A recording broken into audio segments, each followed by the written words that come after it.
Assalamualaikum warahmatullahi wabarakatuh. Saya Marwiyah, calon guru penggerak rekognisi Angkatan 10 tahun 2024. Berikut ini video aksi nyata modul 1.4 mendiseminasikan budaya positif. Selamat menyaksikan. Bismillahirrahmanirrahim. Assalamualaikum warahmatullahi wabarakatuh. Wa ala alihi wa ashabihi rasulillah. Alhamdulillah, di siang Senin yang cerah ini kita dapat berkumpul di sini dalam rangka melaksanakan diseminasi modul 1.4 budaya positif calon guru penggerak angkatan 10. Dalam hal ini Ibu Maria. Ibu Maria merupakan calon guru penggerak rekognisi karena beliau seorang fasilitator di angkatan 10. Jadi untuk aksi nyata modul 1.4 ini memang diseminasi. Modul 1.4 ini adalah modul yang paling wah. Mengapa saya katakan paling wah? Karena materinya paling banyak, tugas-tugas LMS-nya asinkron juga paling banyak, dan modulnya juga paling tebal antara modul-modul yang lainnya. Makanya kami katakan paling wah. Setelah ini insya Allah tidak sebegitulah lagi, cuman sangat bermakna untuk modul-modul yang lain sampai modul 3.3. Baik Bapak Ibu, semoga kita di sini nanti bisa menyimak dengan baik apa yang disampaikan oleh Ibu Maria. Kita buka saja acara ini dengan sama-sama membacakan lafaz basmalah. Bismillahirrahmanirrahim. Acara yang pertama kita silakan kepada Ibu Eni Yuliana sebagai wakaf kurikulum yang mewakili Ibu Kepala Sekolah sekaligus membuka acara diseminasi ini. Kepada Ibu Eni Yuliana kami silakan. Assalamualaikum warahmatullahi wabarakatuh.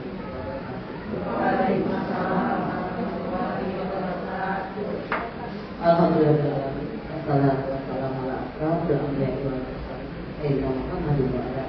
Yang mendaftar memang langsung dulu. Ada jalur rekognisi yang mendaftar melalui fasilitator. Semuanya sama. Tetapi yang tidak bagus adalah kalau Bapak Ibu yang masih produktif itu tidak mengikuti hal tersebut. Sebab tiada lain yang tadi kata sambutan saya adalah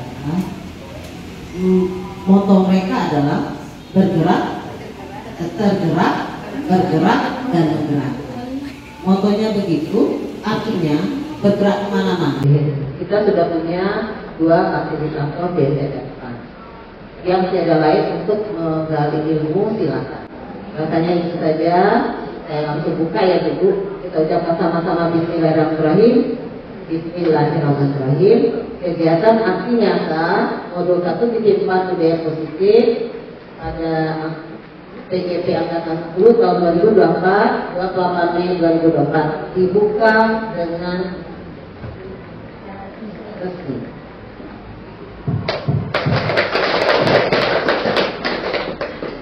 Terima kasih. Dan saya harapkan nanti ada yang biasa tidak ada kegiatannya boleh mengikuti ya. Dia tahu apa budaya positif dan apa yang tepat. Wassalamualaikum warahmatullahi wabarakatuh.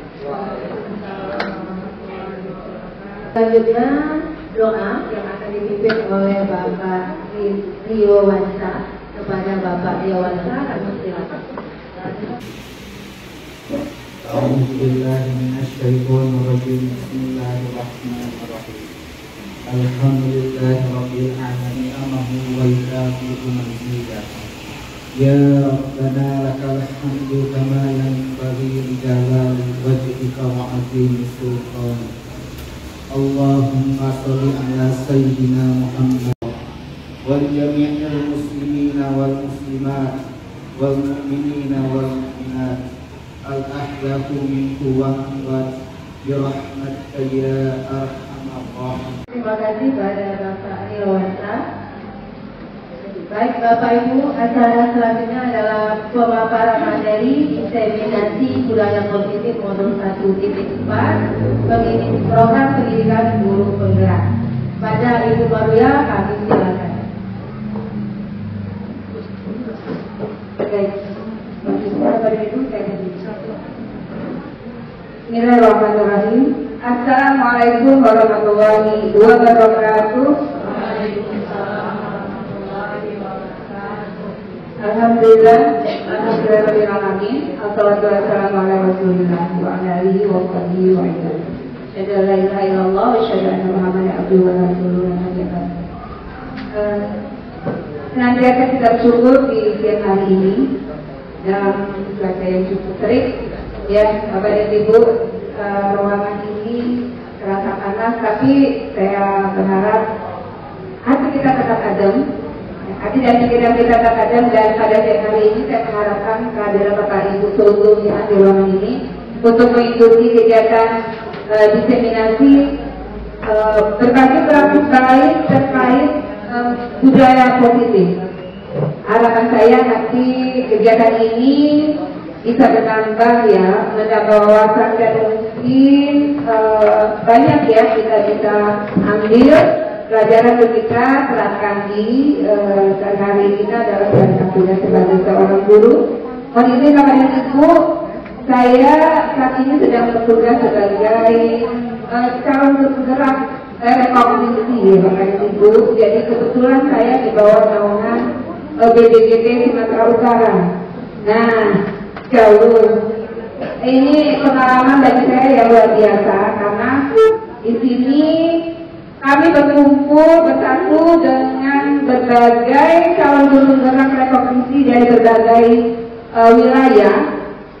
Kemarin waktu saya diundang di Medan itu ternyata ada juga yang berasal dari Banten, gitu ya. Ada dari Lampung, begitu. Nah, ini di situ kami bisa saling sharing begitu kepada Ibu. Ini adalah pengalaman yang luar biasa bagi saya pribadi. Baik Bapak dan Ibu, kita juga senantiasa bersalawat kepada junjungan kita Nabi Muhammad SAW. Mohon izin siang hari ini saya berdiri di sini bukan berarti saya sudah lebih baik kepada Ibu, tetapi memang saat ini saya sedang menjalankan tugas ya. Dan saya meminta Ibu waktunya begitu ya, tentu saya minta keikhlasannya. Saya awali dulu dengan sebuah pantun, Bapak Ibu boleh? Boleh. Belum Bu, nah, ini pantunnya. Guru SMP Negeri 4 semuanya kreatif. Bagaimana? Kalau belajar selalu yang gembira. Mari kita ciptakan budaya positif, wujudkan karakter sesuai profil belajar asik-asik. Satu lagi ya Bapak Ibu. Namun ya, guru idaman adalah guru yang inovatif, dirindukan oleh semua siswa. Oke. Bertemu kita di modul budaya positif, mari berefleksi penerapan disiplin di sekolah kita. Terima kasih Bapak dan Ibu. Saya geser dikit Bapak dan Ibu.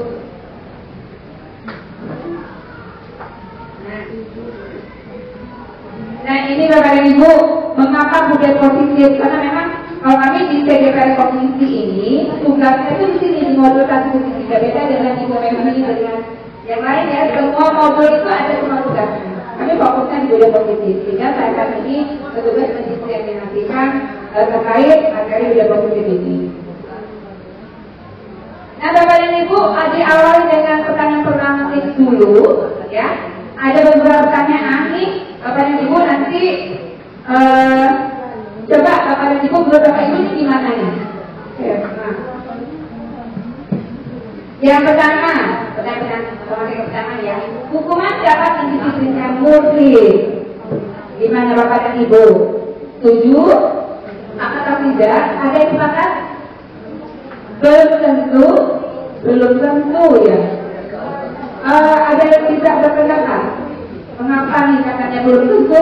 Hukuman kita mendisiplinkan murid. Bagaimana Bapak dan Ibu? Ada yang tidak berpendapat? Mengapa? Apakah ya kita dengan hukuman otomatis nanti selanjutnya berubah ya, berubah. Bisa jadi berubah ya Bapak Ibu ya, bisa jadi berubah. Tetapi ada tapinya. Nah, tetapi bisa jadi berubahnya di saat waktu kita memarahi, waktu kita menghukum. Nanti setelah yang berikutnya ini akan berulang lagi, ya. Baik, yang kedua, pemberian dukungan dengan hal positif seperti membaca atau membersihkan halaman sekolah dapat meningkatkan disiplin murid. Nah, gimana Bapak Ibu setuju? Ada yang setuju? Ada yang tidak, ada yang tidak setuju. Ya, yang setuju kira-kira kenapa? Kalau anakku ya kita kan sering tuh lagi selamat misalnya ya, kita turun bersihkan halaman, kemudian ini merupakan ini bisa yang meningkatkan disiplin murid ini. Bisa nggak kalau tidak? Kira-kira? Bisa ya pendekatan? Bisa ya, bisa. Itu 20 tahun nih, lebih dikit gitu ya. Dan piket di hari Senin ini di SMP 4 itu udah berapa kali ya. Dan biasanya ketika siswa terlambat datang, saya rasa kita semua sepakat untuk menyuruh siswa ambil sampah dulu nak, baru masuk lagi ke dalam kelas. Nah, ketika ya dia lakukan itu, tapi ternyata hari Senin besoknya saya lihat telat lagi, gitu ya, telat lagi.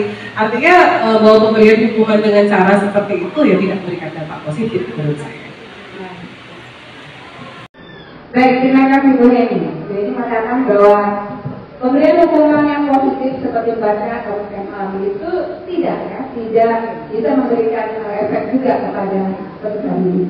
Tadi kalau saya dengar ada juga bisa iya. Nah, itu alasannya seperti apa kira-kira? Gitu. Jadi kita bisa jadi gitu.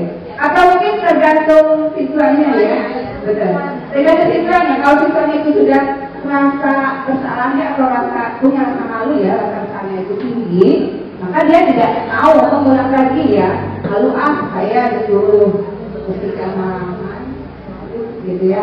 Nah, jadi tergantung siswa ya, ibu ya.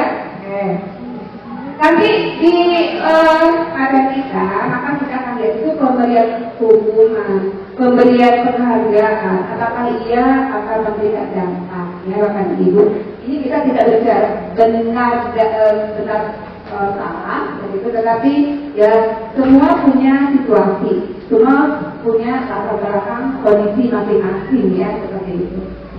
Yang berikutnya Bapak dan Ibu, yang ketiga, memberi penghargaan dapat meningkatkan motivasi murid. Bisa semangat, bisa membuat lebih baik juga ya ini ya.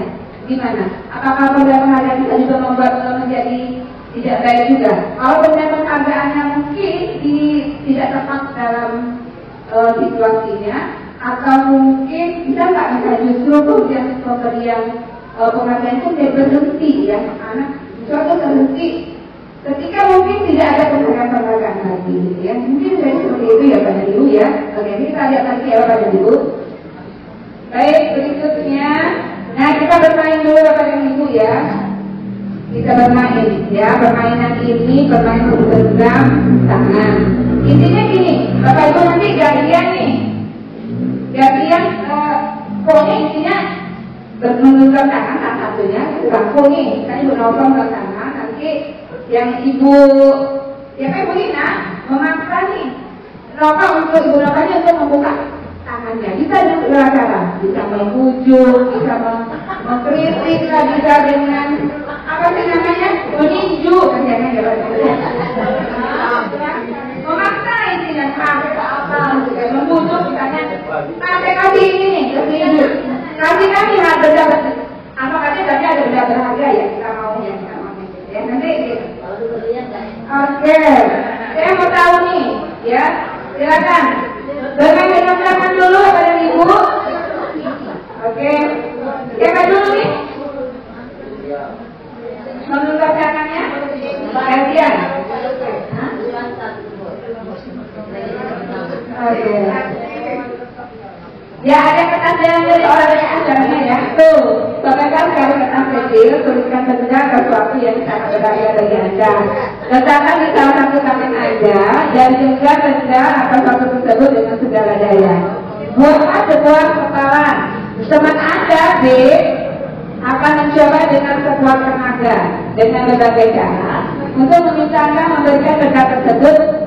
Nah, B bisa membujuk, mengancam, menghadik, merayu, menyuap, apa saja yang dapat membuka kepalan tangannya. Nah, gitu. Ini pakai kode adalah Aulia sama Suci. Oke, ayo. Yang berupaya untuk memujuk Aulia ya, silakan. Gimana kan? Bukanlah. Ayo sayang.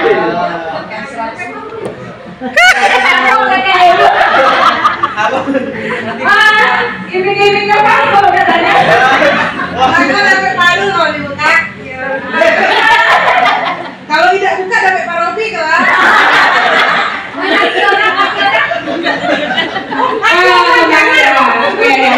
Cukup.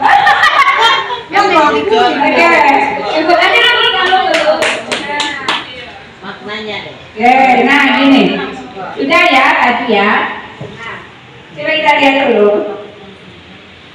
Apakah yang terjadi Bapak dan Ibu? Untuk kasusnya Aulia dengan Uci ini yang terjadi adalah Uci gimana? Uci tidak mau ya? Tidak terbuka. Nah, Uci tidak mau membuka kepala tangannya. Dan Aulia sudah Mempertahankan diri. Apa sih? Mempertahankan kelas. Ya kenapa dipertahankan? Karena kan udah digenggam sesuatu. Kan lepas karena sesuatu.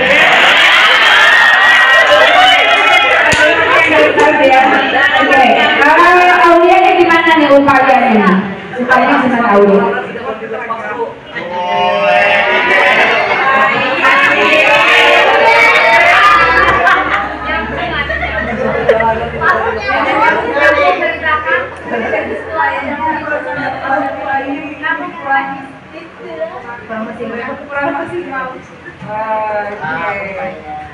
Ya, terima kasih untuk Aulia dan Uci Bapak Ibu.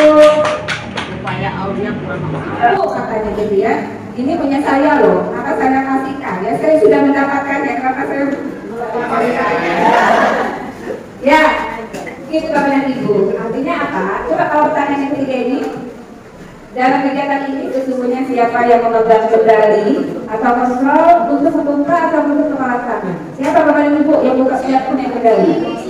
Uci ya, karena Uci yang memegang tangannya dan Uci sendiri ya. Apa sih maksudnya kendali gitu ya? Orang di luar Uci tidak bisa mengendalikan Uci. Nah inilah ya ilustrasinya bahwa kontrol seseorang itu adalah seseorang itu tidak bisa dikontrol dari luar proses ya. Nanti kontrol itu dari dalam diri. Inilah kita belajar budaya positif bagaimana kita nanti mencoba menentukan siswa yang mencuri motivasinya dari dalam diri, bukan dari luar dengan hukuman, dengan penghargaan tadi gitu lah. Yang kurang lebih. Dan itu kita masuk ya ke budaya positif. Nah inilah ya budaya positif. Apa itu budaya positif Bapak dan Ibu? Kalau kita mendengar kata budaya itu kan suatu kebiasaan ya, kebiasaan, keyakinan-keyakinan, nilai-nilai di sekolah yang berpihak pada murid agar murid dapat berkembang menjadi pribadi yang mampu memimpin diri sendiri, kritis, penuh hormat dan bertanggung jawab. Ya, ini budaya positif. Budaya positif ini cakupan yang paling tinggi. Nanti ada disiplin positif. Nanti di balik positif nanti kita juga akan membahas terkait keyakinan kelas, gitu ya. Ada juga nanti segitiga restitusi. Nah, Bapak dan Ibu, mengapa ya? Mengapa kok ini sepertinya kok ada pergeseran gitu ya? Dulu mindset kita, anak-anak itu harus nurut kepada kita. Kita yang mengontrol siswa, anak-anak itu, siswa itu harus patuh pada saya. Disiplin itu adalah Siswa yang patuh tunduk kepada kita. Kita bisa memaksa siswa, karena saya ini orang dewasa. Saya bisa saya tahu ya, kita sering memposisikan seperti itu. Nah, ini yang akan kita gali ya, kita pelajari. Ada perubahan-perubahan paradigma. Nah, perubahan paradigma baru kita yang pertama ini bahwa pembelajaran dengan paket baru merupakan pembelajaran yang dirancang berdasarkan prinsip pembelajaran yang berdiferensiasi, sehingga para peserta didik belajar sesuai kebutuhannya berdasarkan tahap pengembangan sesuai teori psikologi modern untuk mewujudkan profil pelajar Pancasila. Nah, Bapak dan Ibu, jadi paradigma barunya ini adalah pembelajaran berdiferensiasi, artinya pembelajaran yang bisa melihat latar belakang peserta didik, gitu ya, yang berbeda-beda. Dan Ibu, saya yakin ya bahwa anak-anak kita ini mempunyai latar belakang karakteristik yang berbeda-beda, satu dengan yang lainnya, dan ini yang perlu kita lihat. Nah, ini tadi Bapak dan Ibu, tadi yang kunci sama Aulia tadi ya, yang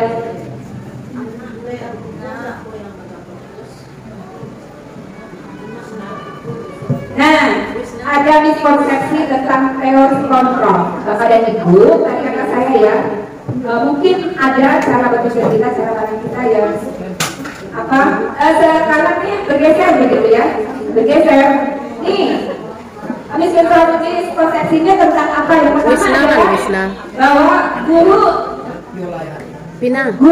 itu bisa mengontrol siswa. Itu yang pertama ya. Nih, ilusi guru mengontrol murid. Apakah benar bahwa guru ini bisa mengontrol murid? Bu, Bapak dan Ibu, aku udah balas chatnya. sampai nggak bakal mengontrol murid terus? Ya Pak, kita ingetin, kamu baju, kenapa nggak seragam peraturan? Kalau nggak seragam baju, ini poinnya sekian. Kamu kenapa nih hari ini pakai apa? Nggak pakai topi segala macamnya, ya? Guru mengontrol murid. Kemudian ada ilusi bahwa kritik dan membuat rasa bersalah mampu menguatkan karakter. Sering nggak kita katakan pada siswa?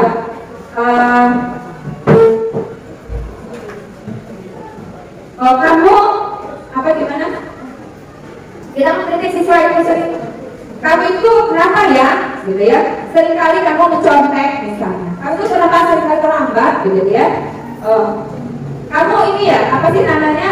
Nggak malu ya gitu, atau kamu nggak sedih ya nanti kalau ibumu, gitu ya, ibumu nanti kalau dia kekalahanmu pasti akan sedih ibumu, gitu ya. Dan ini kita mengkritik siswa dan menjadikan dia merasa bersalah.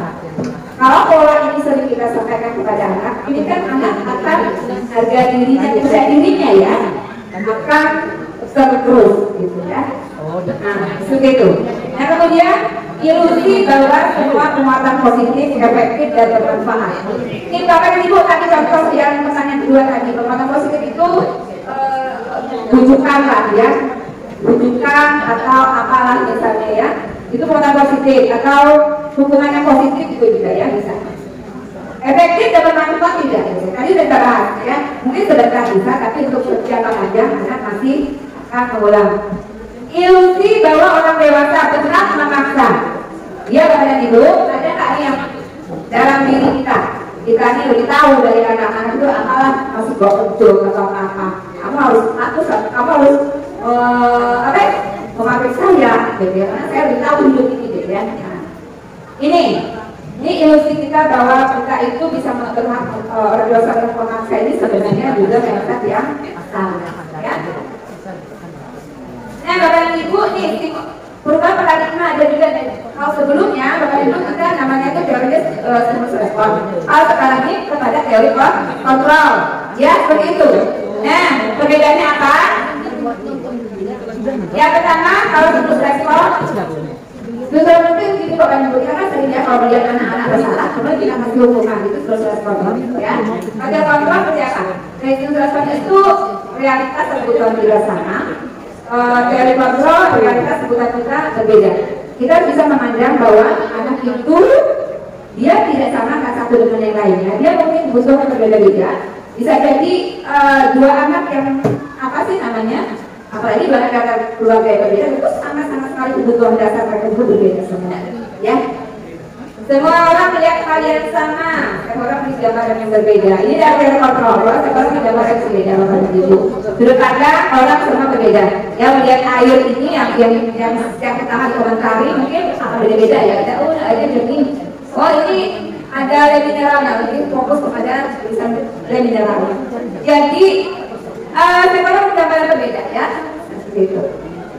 Kemudian kita mencoba mengubah orang agar berpandangan sama dengan kita. Ini dalam teori sosial itu kita kan paksa anakku sama seperti kita, gitu ya.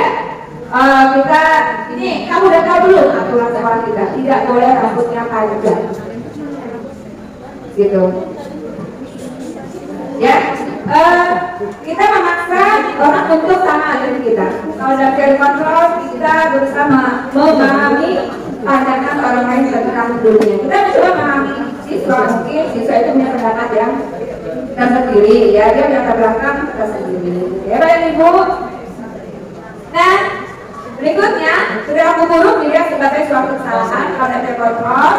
Semua perilaku memiliki tujuan. Bapak Ibu bahwa apa yang kita lihat dari anak perilaku semua yang kita lihat itu sebenarnya anak itu punya tujuan tersendiri ya. Jadi anak itu misalnya kalau passion aku setiap hari di sekolah, itu tuh sebenarnya itu ada nunjukin loh, mungkin jadi perhatian kan saja. Mungkin dianya apa sih pengen kebebasan ya, gitu mungkin. Dia dapat. Nah, Bapak Ibu, dalam kontrol orang lain bisa mengontrol saya. Nah, Bapak Ibu sebenarnya kasus tadi kalau seandainya misalnya si siapa kunci tadi mau membuka, itu sebenarnya bukan Aulia yang berhasil. Iya, tapi ada kunci ini memang mengizinkan Aulia mengontrol dirinya, gitu. Bukan karena Aulia ini yang berhasil ya. Baik, berikutnya saya bisa mengontrol orang lain, Anda tidak bisa mengontrol sama dia ya. Kemudian pemaksaan ada saat menunjukkan gangguan. Ini dan disebut respon. Ya, kita suka maksa Bapak Ibu ya. Nah, kemudian kolaborasi dan konsensus menciptakan benar. Nah, dalam teori kontrol kita dengan siswa itu apa yang terjadi adalah diskusi, mencari solusi, mencari alternatif penyelesaian masalah. Nah ini Bapak dan Ibu, ini penting. Kalau menurut saya model berpikirnya menang kalah. Kalau kontrol model berpikirnya win-win, ya win-win. Kalau susah itu menang kalah, kenapa? Ketika kita memaksa anak untuk masuk pada kita, anak dalam posisi kalah, dia duduk ya, kita puas, ya kan? Nah, tetapi dalam kontrol ini win-win ya. Jadi anak ini mendapat solusi, kembali kepercayaan diri, dia bisa bermain seperti biasa. Kita pun tidak perlu marah, ya, karena marah itu sering mengacaukan. Nah, lalu apa lagi? Ada istilahnya tadi disiplin positif sekarang disiplin positif. Nah ini Bapak Ibu maksudnya disiplin apa kata disiplin? Peraturan. Nah, terus apa lagi? Sesuai dengan aturan, sesuai koridornya, sesuai dengan ya harus taati gitu ya. Melaksanakan sesuai ketentuan, taat, patuh, iya kan? Nah, di situ itu sebenarnya apa? Ini.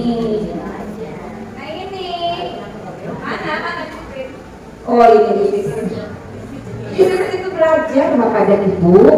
Bukan patuh, bukan taat, bukan anak itu disuruh duduk lagi itu bukan. Nah, disiplin itu simpel ya berarti ya. Belajar ya. Belajar. Jadi disiplin itu mengacu pada disiplin diri yang tanggung jawab. Nah ini kalau belajar berarti proses. Artinya kalau ada permasalahan, siswa itu sebenarnya diajak untuk berproses, bukan diberi hukuman dan sebagainya. Ya ini, oke. Nah ini contoh nilai anak, ada nilai kebaikan Bapak Ibu ya. Karena kita berbicara tentang disiplin positif, maka ada nilai-nilai. Nilai yang penting sebagai acuan jika dalam dalam apa sih namanya nanti proses kita mendisiplinkan anak. Anak-anak akan kita arahkan, akan kita apa sih namanya sadarkan untuk menghargai nilainya dia, gitu. Jadi manusia itu kan biasanya ada standar ya. Kalau kita itu kan kalau dalam diri kita ada malu ya standar kita. Bapak Ibu yang mudah-mudahan ya, kalau kita kan sadar malu itu tidak dalam agama kita, gitu ya. Di sini nggak ada malu ya. Nah tapi ada beriman dan bertakwa kepada Tuhan. Itu standar yang nilai atau acuan yang kita jadikan pedoman dalam kita berperilaku malu itu.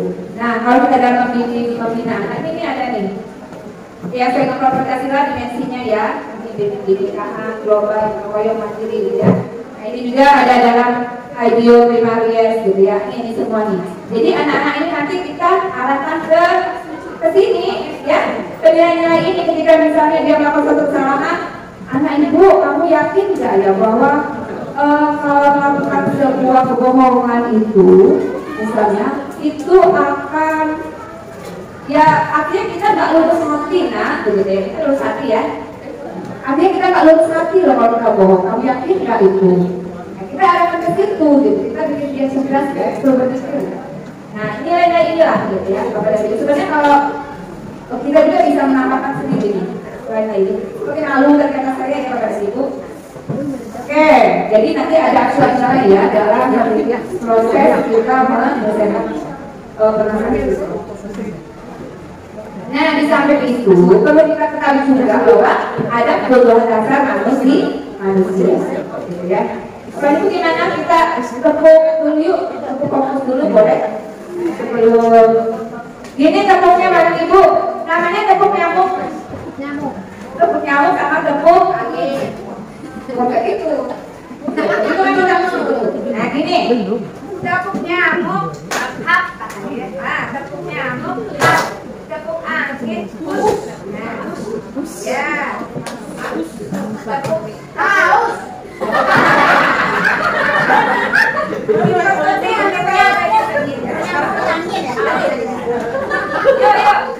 Tepuk nyamuk, tepuk angin.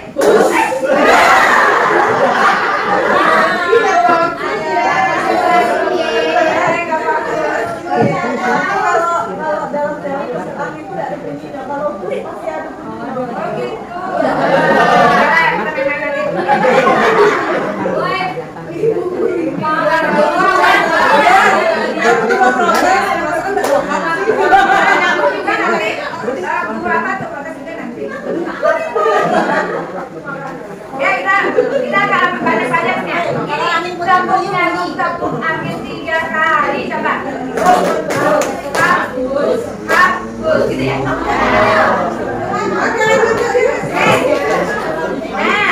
tepuk nyamuk, tepuk angin, tepuk nyamuk, tepuk angin, hapus. Tepuk nyamuk, tepuk angin 2-3 kali. Hapus. Bukan hapus. Nanti boleh begitu kan. Bapak Ibu. Nah ini kembali kebutuhan dasar manusia. Bapak Ibu yakin ya bahwa manusia punya dasar, yakin ya? Yakin? Ibu nih kalau saya tanya, Ibu nggak butuh nggak sebuah kesenangan? Betul ya. Yuk kita tiktoker. Yuk itu apa? Dalam memenuhi kebutuhan kesenangan. Ini bukan manusia maksudnya nih. Nah ini Bapak dan Ibu, ada 5 kebutuhan dasar. Yang pertama kita lanjut terus ya. Yang pertama bertahan hidup. Bertahan hidup. Yang kedua kasih sayang dan rasa diterima. Ketiga penguasaan. Keempat kebebasan. Kelima kesenangan. Bapak Ibu, Bapak Ibu, kalau anak kita bermasalah, coba cek. Cek.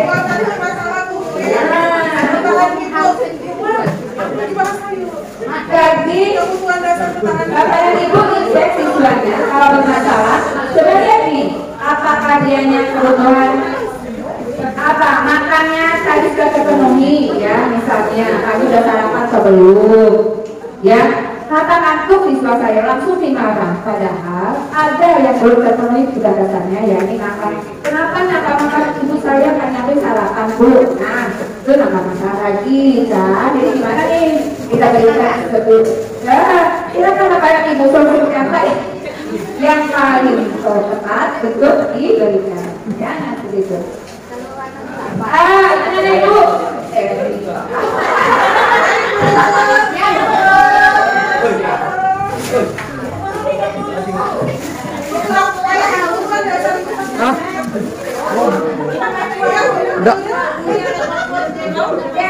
Rasanya terima nih, kadang anak itu ya ada rasa kali terima. Ada cari perhatian mungkin, atau dia nakal ya. Karena ada rasa tidak terima, rasa terimanya belum datang, ya. Kalau saya orang tuanya nggak sebenarnya menyayangi, dia bukan perhatian di sekolah. Nah penguasaan nih ada anak kan, kalau saya itu sering, ibu saya untuk lomba. Lomba kan futsal, bisa futsal, bisa futsal. Nah dia tuh mau menunjukkan bahwa dia punya skill, dia punya kemampuan, gitu ya. Nah pada anaknya itu ada jeker ya, menjeker, tapi dia punya rasa ingin di apa ya, diakui ya, bahwa dia itu bisa, dia penguasa. Kebebasan ya. Nah kesenangan kepada ibu ada aja lah nanti ya. Nah itu kan rasanya keluarga yang berbeda-beda, sehingga kalau di rumah nggak terpenuhi rasa kebebasannya, makanya puasa di sekolah. Kalau kesenangannya nggak bisa dipenuhi di rumah, akan dia puasa di sekolah. Sehingga banyak sekali gitu ya. Nah ini Bapak Ibu, ada motivasi perilaku manusia, ya, ada motivasi perilaku manusia, bahwa ada motivasi seseorang itu untuk menghindari ketidaknyamanan, ya, atau hukuman, ada untuk mendapatkan imbalan atau penghargaan, kan macam-macam nih. Nah untuk ini kategori ini itu motivasi eksplisit Bapak dan Ibu ya, karena dia masih mau butuh hukuman, butuh penghargaan begitu ya. Ada butuh hukuman? Gak ada ya. Tetapi saya dapat cerita kemarin ada anak yang aku hukum saja saya karena dia sudah tidak termotivasi lagi kan, belum dia di sekolah pesantren apa, jadi kamu lagi menghafal seperti itu. Pokoknya hukum ragu ada ya, ada. Nah ini kenapa ada kan yang terjadi? Artinya ini mungkin ada apa ya, ada trauma menurut saya. Ada trauma yang ke dalam kayaknya, kalau berkondisi seperti itu, karena kondisinya udah mati, udah habis secara lama. Nah, kemudian untuk mendapatkan imbalan ada kan ada yang minta apa ya? Kalau nomor satu itu mereka dapat penghargaan imbalan gitu ya. Tapi kan ini kan tidak bisa berkata. Nah, yang bagus seperti di sini motivasi intrinsik bahwa untuk menjadi orang yang mereka inginkan dan menghargai diri sendiri itu, dia tuh punya ini loh, punya acuan dirinya, saya ingin menghargai diri saya, gitu ya. Itu prinsip itu, ya. Saya ingin menjadi orang yang mandiri, tidak tergantung pada orang, tidak mau diatur oleh orang lain, bisa. Itu adalah aplikasi intrinsik, ya, dari dalam. Oke. Nah, sifat hukuman tidak terencana. Kalau tiba-tiba Bapak Ibu nyuruh anak drama makan, itu namanya hukuman. Kan ada aturan tuh, ada hukuman yang konsekuensi dan eksekusi bu, Bapak dan Ibu. Bedanya, kalau konsekuensinya dia sangat tinggi. Ya, misalnya badan keras kalau pelanggar kemarin baca Quran dua misalnya, itu konsekuensi. Tapi karena sudah sangat tinggi. Tapi kalau hukuman ini dia rencana Bapak Ibu ya. Tiba-tiba dia muncul idenya ada kenalan, kamu lakukan kompetensi MBC, gitu. Dalam hukuman itu namanya bersifat satu arah berupa hukuman fisik dan psikis. Kemudian kalau konsekuensi rencana, guru tidak tetap dibuat tidak nyaman. Sikap guru selalu memonitoring. Sikap guru selalu memonitor murid itu dalam konsekuensi. Nah, Bapak Ibu ada istilah eksekusi. Bapak Ibu mungkin sudah mendengar ya kata restitusi ini. Kalau Bapak Ibu aktif di BMN, maka ketika buka BMN itu ada saja di topik pelatihan itu ada kata restitusi. Apa itu restitusi? Nah, inilah nanti yang akan coba kita buat. Kita mencoba untuk belajar bagaimana restitusi siswa. Seperti itu restitusi menjadi pola kita. Pola kita adalah menyelesaikan masalah siswa.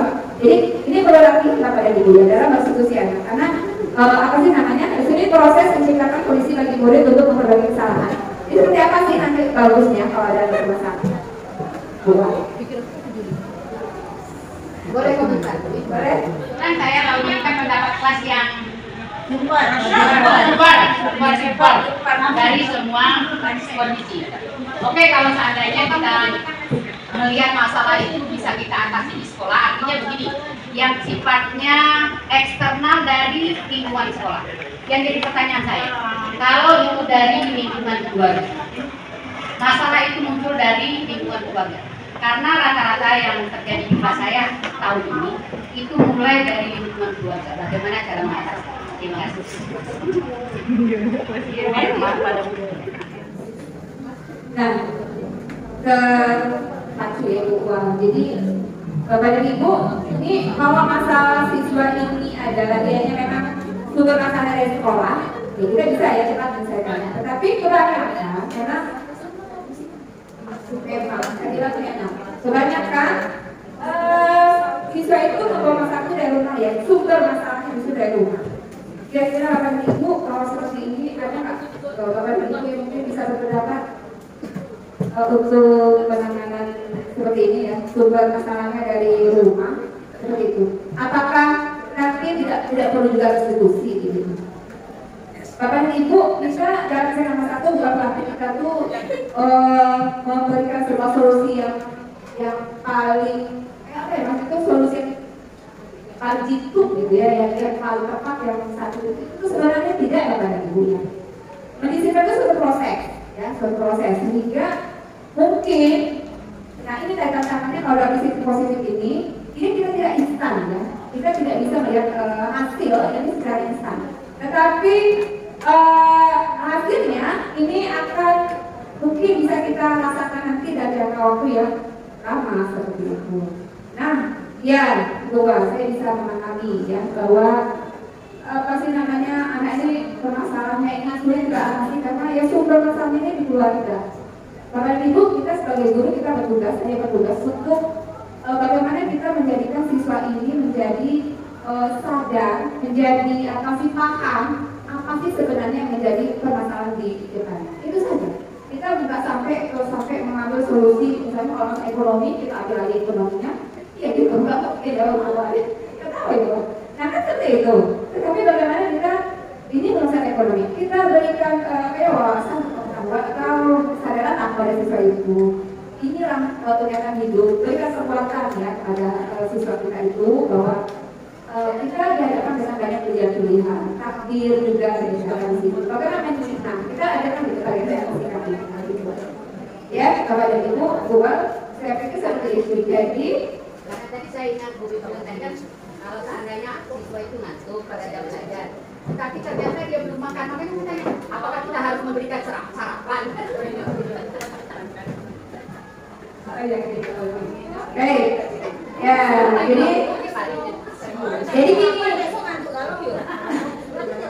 jadi gini Bapak dan Ibu, ya betul, ya, maksudnya ini kita harus tahu ketika mungkin anak itu kan saya konsentrasi belajar ya kan, tadi tentu beda nilainya dengan anak yang konsentrasi belajar yang memang dia terapkan dari rumah sendiriannya. Kita mengalami itu dan kita apa sih namanya memberikan ya kita tentu memberikan arahan yang baik ya pada gitu Bapak Ibu ya.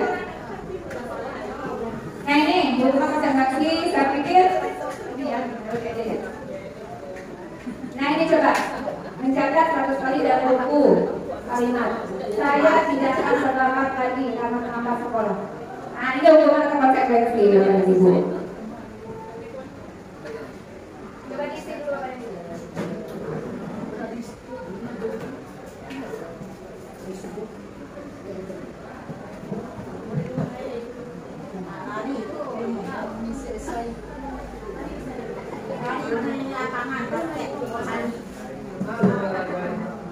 Udah ada jawabannya? Simpan jawabannya pada ibu, nanti kita lihat kalau tidak jawaban pada ibu nih.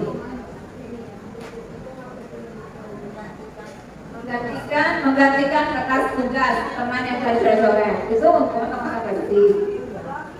Membersihkan tumpahan air, hukuman atau konsekuensi? Murid disuruh untuk tidak menggunakan sepatu harian. Harus kita tuh.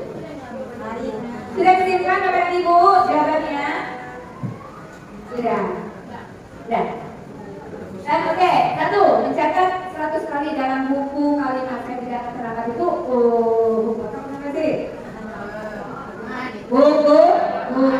Nah, kemudian yang nomor 2, lari mengelilingi lapangan basket 2 kali karena lawan hadir di sekolah. Saya pikir di tingkat aturan sekolah pun nggak mungkin ada aturan kayak gitu ya. Fisik. Kemudian mulai meningkat push up. Hukuman juga, ini fisik semuanya hukuman. Menggantikan kertas tugas teman yang telah dicoret-coret, konsekuensi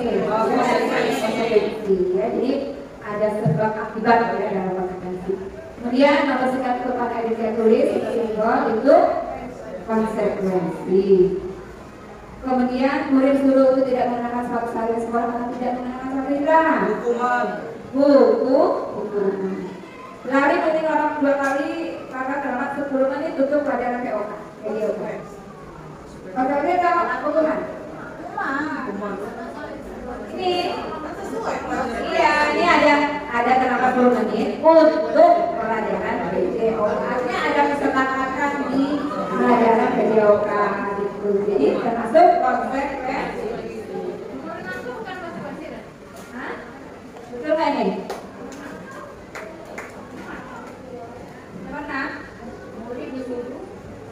Murid disuruh untuk tidak mengenakan sepatu seharian di sekolah karena tidak mengenakan sepatu hitam. Hukuman. Kenapa konsekuensi? Ada konsekuensi.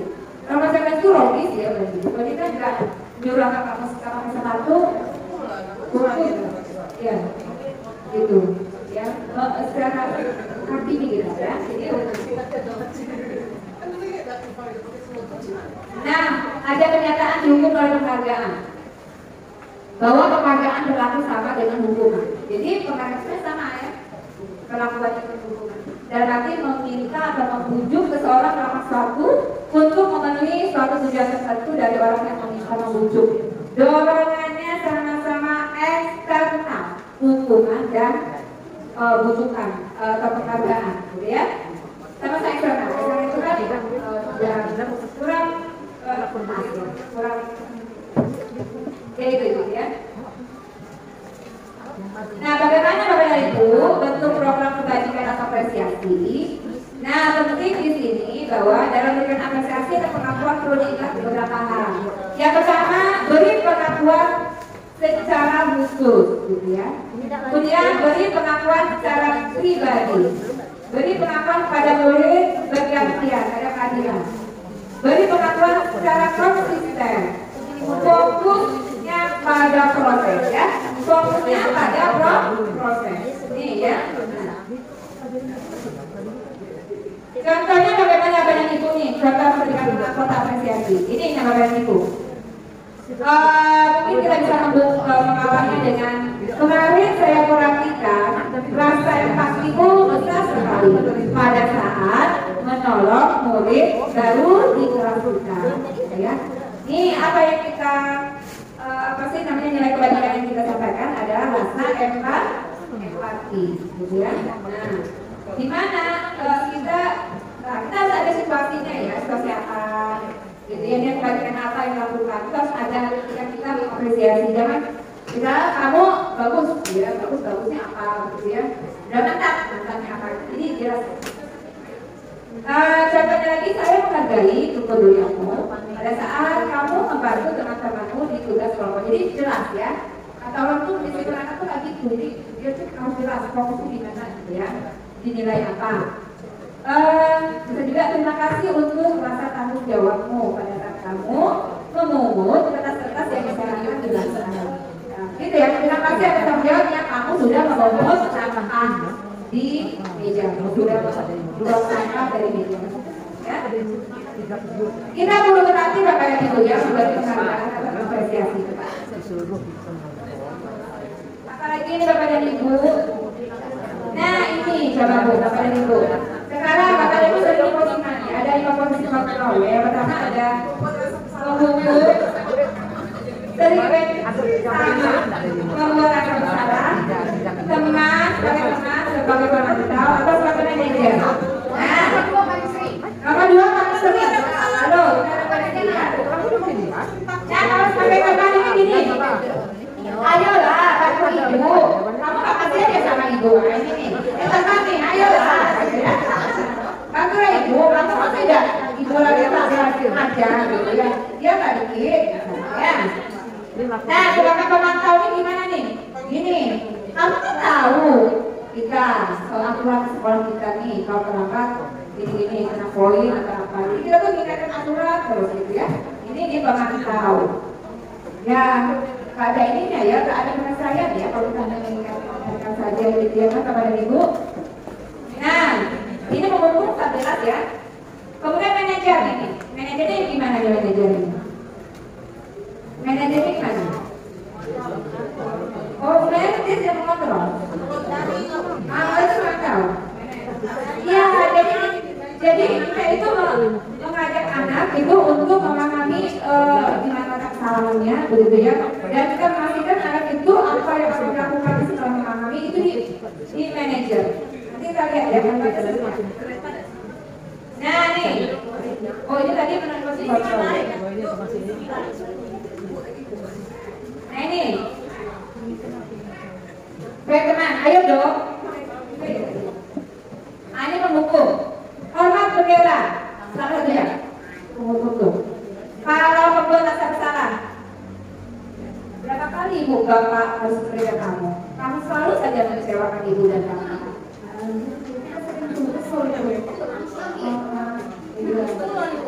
Sekolah dulu belajar sekolah gitu ya kan. Nah gitu. Tapi yang aku tidak bersalah itu mati rasa betul. Itu juga. Ya jadi kita nggak boleh ini berarti ya harus terus sini. Nah kemudian ayo dong ikuti aturan sekolah. Bantu Ibu Bapak ya kali ini ya sudah tidak apa-apa lain kali tidak sampai berlesuk lagi ya. Jadi nah kemudian kamu sudah melanggar peraturan sekolah, kamu tahu konsekuensinya. Nah ini pemantau. Berapa cara memberi atau ikutnya di koperasi dan kurang lagi, gitu ya. Kamu ini mengingatkan saja pemantau. Ya, piket nih, ingatin. Nah ini yang manajer. Apakah kamu tahu kesalahanmu?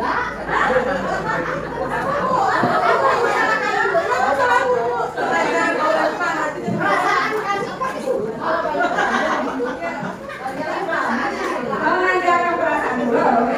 Nah gitu.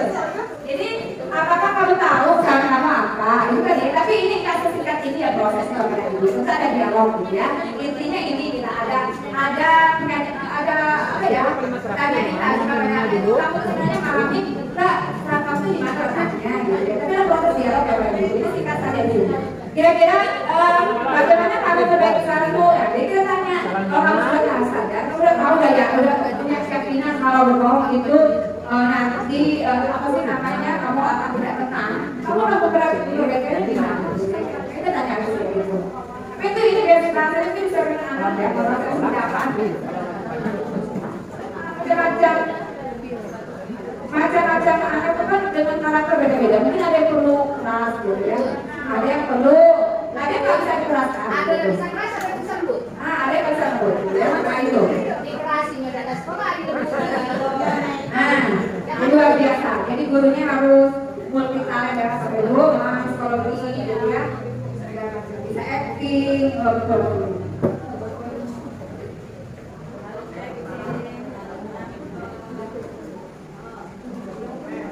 Nah, Bapak Ibu ini lagi nih. Saya kecewa. Dengan kamu. Ada tisu.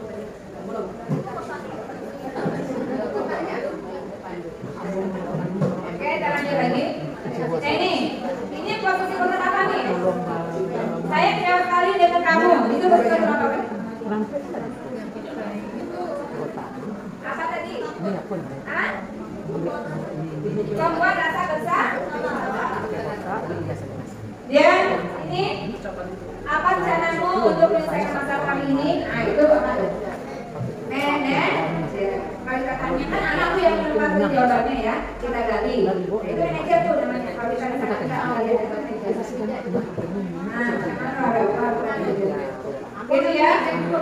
ya. Hah? Aku kan manajer tuh, Pak. Oh, luar biasa. Jangan lupa deh keluar keluar dari tahun untuk menjadi seorang manajer ya, memposisikan diri sebagai manajer dan pemasaran. Oke, ayo lakukan lebih baik ibu ya. Kemudian kamu dapat mendapat nilai jika tidak memang tugas sebagai pemantau. Mantau ini. Kemudian, ya kita bahas lagi ya. Sudah latihannya. Mengapa harus keyakinan kelas bukan peraturan kelas atau kelas? Mengapa harus keyakinan kelas? Bapak Ibu tadi sudah diskusi kita keyakinan kelas ya dengan topik. Keyakinan kelas ada apa dengan keyakinan kelas? Kalau ada peraturan kelas, tentu kita sudah paham ya kalau peraturan itu ketika satu arah ya Bapak Ibu ya, dia ada satu arah dan anak itu dipaksa untuk ikut gitu ya. Tapi kalau ada keyakinan kelas, anak itu terlibat dalam merumuskannya, dalam menetapkannya ya seperti apa keyakinan kelasnya. Tentu kalau dengan melibatkan peserta didik atau murid itu akan lebih bermakna ya daripada peraturan itu bersifat satu arah dan terkesannya ya memaksa dan otoriter ya kesannya gitu ya. Walaupun kita tetap punya aturan di sekolah tetap ada aturannya pada dulu, tapi Bapak Ibu dasarnya di tata kelas Bapak Ibu bisa membuat sebuah keyakinan. Berawal dari keyakinan kelas, kita mencoba untuk menegakkan disiplin positif. Seterusnya kita akan menegakkan yang namanya budaya positif. Nah, seperti itu. Nah, jadi untuk mendukung motivasi intrinsik itu harus kembali kepada nilai-nilai atau prinsip keyakinan ya, yang menggerakkan seorang ya, daripada dibandingkan mengikuti serangkaian peraturan. Jadi untuk menggerakkan anak itu bagaimana caranya kita mengembalikan mereka kepada nilai-nilai atau keyakinan gitu Bapak dan Ibu.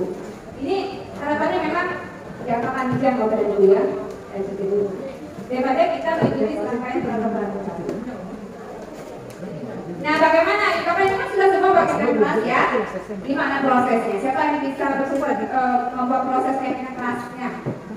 Siapa yang bisa bercerita yang sudah bagian kelas di mana prosesnya Bapak Ibu? Ujuk-ujuk ada keyakinan kelas? Ujuk-ujuk ada karena di internet terbanyak tuh keyakinan kelas. Gimana? Harapan saya tidak itu Bapak Ibu ya. Nah, bagaimana cara kita membuat keyakinan kelas?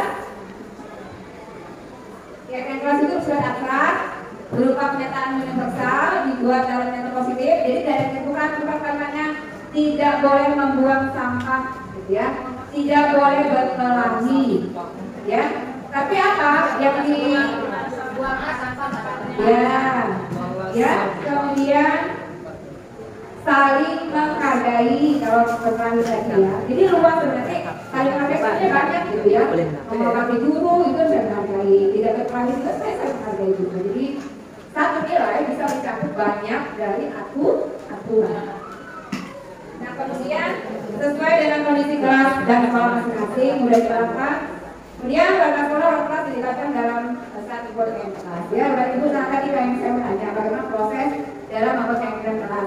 Bapak dan Ibu kalau membuat menyusun keyakinan kelas itu, anak kita ada diskusi dulu ya Bapak dan Ibu ya. Jangan duduk-duduk kita ini keyakinan kelas kita sama saja juga ya. Kita ada proses karena kolaborasi dengan siswa merumuskan keyakinan kelas. Kalau saya itu yang saya tanya dulu kepada anak, karena kamu belajarnya nyaman ya? Ya Bu, kalau Bu, mau belajar nyaman. Yang belajar yang nyaman itu seperti apa? Atau kelas yang nyaman itu seperti apa? Ini saya gali anak. Bu, belajar kelas yang nyaman itu yang baru Bu. Tulis, itu. Apalagi nak? Kelas yang nyaman itu nggak ada berlaku Bu. Oh, tidak ada kalian. Dirumuskan semua, kita tanyakan dari anak. Nah, gitu, cara membuat kelas. Setelah itu, kita boleh anak-anak membuatnya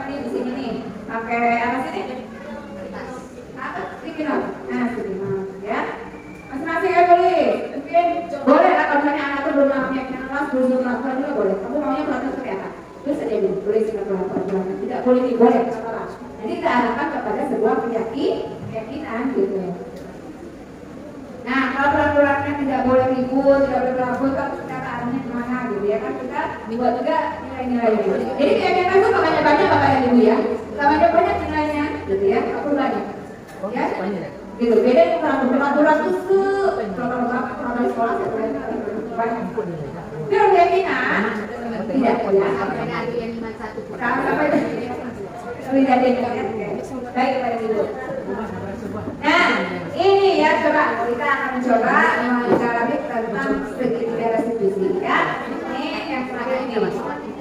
Bapak dan Ibu, siapa yang sudah pernah melakukan segitiga restitusi? Sudah pernah sama segitiga restitusi? Mungkin Bapak Ibu pernah berdialog pada anak ya tentang berdialog tentang apa kesalahan-kesalahannya ya. Nah, Bapak Ibu sebenarnya sudah melakukan segitiga restitusi. Bapak Ibu sudah mencoba. Tapi dari segitiga restitusi itu yang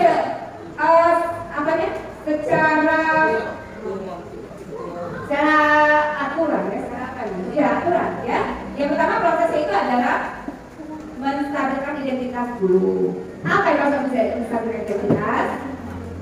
Kita tumbuhkan rasa percaya diri anak dulu. Ya, jadi supaya anak itu percaya diri nanti ketika kita ada dialog, anak itu bisa secara terbuka, tidak takut, gitu ya. Kita belajar percaya dirinya dulu dengan membangun identitasnya dengan cara mengatakan bahwa, oh, kamu sudah apa yang kamu lakukan saat ini sudah lebih tidak diburuk lagi seandainya kamu langsung memukul si Dika, gitu ya. Kita kayak gitu. Artinya kamu marah ini tidak tidak diburuk gitu ya, daripada kamu memukul Dika, gitu ya. Atau misalnya manusiawi kamu spontan membalas perasaan, gitu ya. Manusiawi juga karena kalau manusia seperti itu akan langsung mau membalas, gitu. Nah, kita nyampaikan menstabilkan identitas anak dulu seperti itu. Oke, Bapak Ibu lanjut validasi tindakan sama. Anak perlu distabilkan dulu, stabilkan ya. Kita tanyakan nih, mengapa sih dia itu melakukan tindakan itu, ya? Tepat tidak? Jadi anak perlu ditanya. Loh, kamu kenapa tadi langsung memukul, gitu ya? Oh Bu, seksa, jadi saya ini. Kamu yakin? Atau kamu merasa yakin bahwa waktu itu memang sudah yang paling benar, yang paling tepat langsung memukul? Oh tidak Bu, misalkan seperti itu. Apakah tidak ada tindakan lain lagi yang bisa kamu pilih ya, misalnya ya? Dengan mungkin ya tanya dulu, kenapa kamu tinggi saya tiba-tiba? Kamu tanyakan seperti itu, klarifikasi dulu kan bisa, bukan dengan tidak langsung meninju. Nah, diambil seperti ini kita akan nanti dia restitusi. Nah, kemudian baru kita tanyakan keyakinan anak itu. Misalnya ya, kelas sudah ada tuh keyakinan kelas kita tanyakan. Ini gimana kamu? Oh, kamu ingat nggak itu semangat keyakinan dari kelas? Oh, kita harus saling menghargai. Oh, ingat Bu ya. Kita terus berarti harus ini ya, berubah ya, kalian kepada keyakinan kelas kita misalnya seperti itu. Ini contoh dialognya. Jadi Bapak dan Ibu, segitiga restitusi itu adalah suatu proses dialog yang dijalankan oleh guru agar dapat menghasilkan murid yang mandiri dan bertanggung jawab. Ini segitiga restitusi ini adalah proses dialog yang mengembalikan atau menyadarkan anak pada kesalahannya, itu segitiga restitusi. Harapan saya pola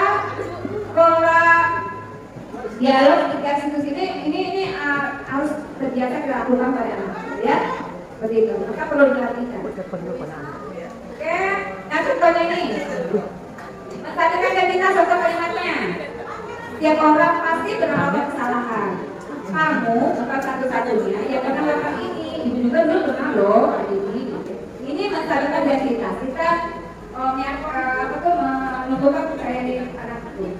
Kemudian kalau pada tindakan salah juga kalimatnya, ajakkan siapa yang lebih efektif untuk mendapatkan apa yang kamu butuhkan, ya. Misalnya anak itu teridentifikasi bahwa sebenarnya dia itu melakukan bolos sekolah karena dia pengen kesenangan, gitu ya, pengen bebas. Oh, kita tanya nih, apa ada cara yang lebih efektif lain lagi nih untuk mengekspresikan kebutuhan kamu supaya kebebasan, gitu ya. Kemudian kamu tentu punya alasan kenapa mau gitu. Nah ini yang perlu digali anak, ya. Anak itu kan kita tidak bisa mengontrol anak, sehingga kita tanya, kamu pasti alasan nih kenapa kamu mukul tadi tidak pak, ya. Nah, Bapak Ibu yang berikutnya pertanyaan yang bisa kita gunakan contohnya untuk menanyakan keyakinan. Keyakinan kelas apa yang telah kita sepakati? Nah, kita kembali ke kelas, ya. Kamu ingin menjadi orang seperti apa? Gitu ya. Dalam sertifikat institusi. Bapak dan Ibu ini kan dialog ideal, ya.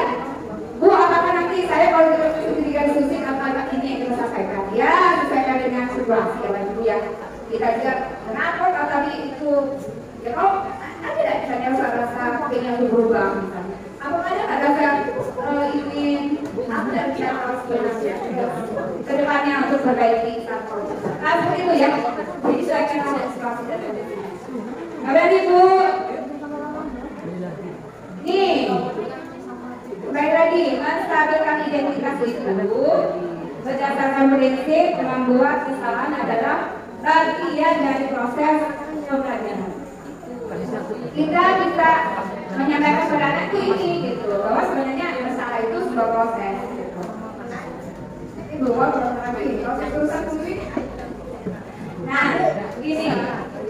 Jadi buat saya itu aja boleh disampaikan. Contoh kalimatnya lagi, tidak ada manusia yang sempurna. Ibu bapak juga pernah bapak itu. Ibu bapak tidak mau mencari siapa yang salah. Tapi ibu bapak ingin mencari solusi dari masalah ini. Kamu berhak merasa begitu. Bapak dan ibu ini berat sering terungkapkan.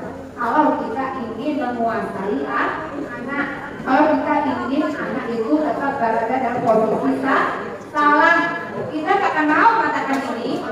Nanti kita menjadi anak kamu salah, ya. Ini yang harus Bapak dan Ibu kita. Coba kita bergeser, kita mencoba memahami anak, ya. Ya, ibu kamu akan lagi. Wajar atau masalah? Coba, buat. Enggak mau. Ya, kamu salah. Oke.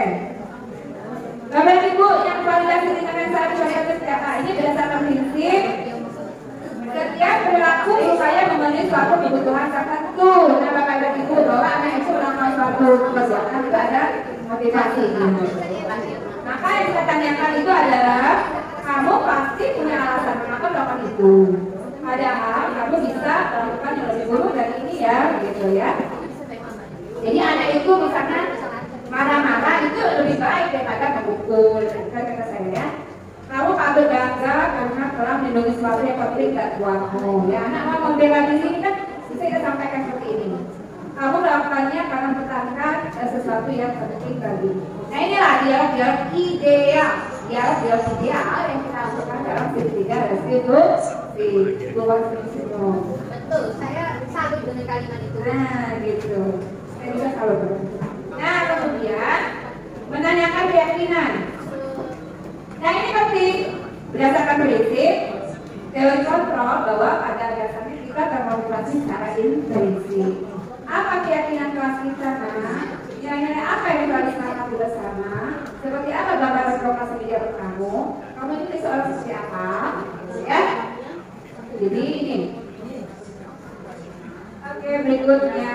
Nah penutup. Tadi Bapak Ibu bahwa dalam penerapan program disiplin positif, hendaknya guru memiliki standar kepribadian profesional dan sosial yang baik, di mana guru mampu merefleksi dirinya dalam posisi kontrol saat ini.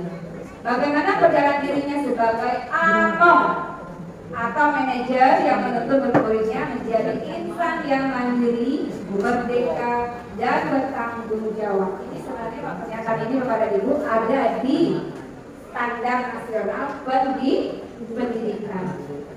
Ya, jadi kepada Ibu penerapan program disiplin positif ini kita butuh ya, butuh apa sih namanya? Kita kepribadian itu profesional kita, ya. Kita mengesampingkan apa hal-hal lain yang intinya bahwa kita harus menunjukkan sikap profesional kita. Nah, apalagi kita ini sebagai guru tugasnya juga adalah mengemong anak ya, anak ini kita ini sebagai manajer atau sebagai among, maka kita mencoba belajar memfasilitasi peserta kita agar tumbuh dan berkembang sesuai dengan bakat potensinya, dan peserta ini, anak kita ini menjadi pribadi yang mandiri, merdeka dan tanggung jawab. Memang berat tertentu, ya sulit dalam institusi ini, tetapi dengan berkolaborasi mudah-mudahan kita bisa ya. Jadi berkolaborasi, kita bahu-bahu ketika ada masalah kita saling sharing, diskusi. Kalau saya seperti apa, menurut sayanya seperti itu dari Ibu. Yang jelas kita juga di sini memanusiakan manusia, Bapak dan Ibu ya, manusia. Menjadikan siswa kita ini merdeka seperti filosofi pendidikan Ki Hajar Dewantara ya. Ya, bahwa kita ini salah satu pemikirannya adalah diminta untuk bisa menjadi kaum hamba ya, hamba kepada siswa. Ini salah satunya dengan cara ini menegakkan disiplin positif ini, budaya positif ini kita dengan cara juga yang memerdekakan anak. Harapannya ke depan anak kita ini menjadi tumbuh menjadi pribadi yang merdeka, bertanggung jawab. Merdeka itu artinya tidak diurang, tidak diatur orang lain ya Bapak dan Ibu ya. Baik, itu saja Bapak dan Ibu dari saya. Lebih dan kurang saya maaf. Nanti mungkin boleh dibuka sesi bertanya juga ya Bu Evi ya. Itu saja dari saya. Mohon maaf dan para wassalamualaikum. Dari Kampus Brawijaya. Assalamualaikum warahmatullahi wabarakatuh. Apa saja? Baik, Bapak dan Ibu.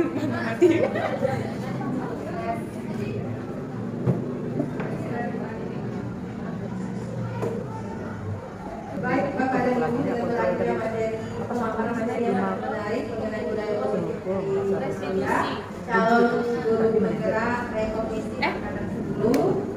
Kita dapat mengambil banyak pelajaran yang dapat kita terapkan sesuai dengan tujuan kita sebagai guru. Kita akan menyaksikan kembali pemaparan materi seperti ini lagi insya di masa depan ya Ibu Mabia, dari Ibu Indrawati, Pak Diowansa dan Ibu Eva insya Allah. Jadi kita akan kembali berkumpul di sini dan kita semakin meningkat. Demikianlah diseminasi budaya positif modul kali ini. Saya sebagai pembawa acara mohon maaf jika ada kesalahan, dan kita akhiri dengan membacakan lafaz tanggal. Alhamdulillah. Assalamualaikum warahmatullahi wabarakatuh. Selamat siang.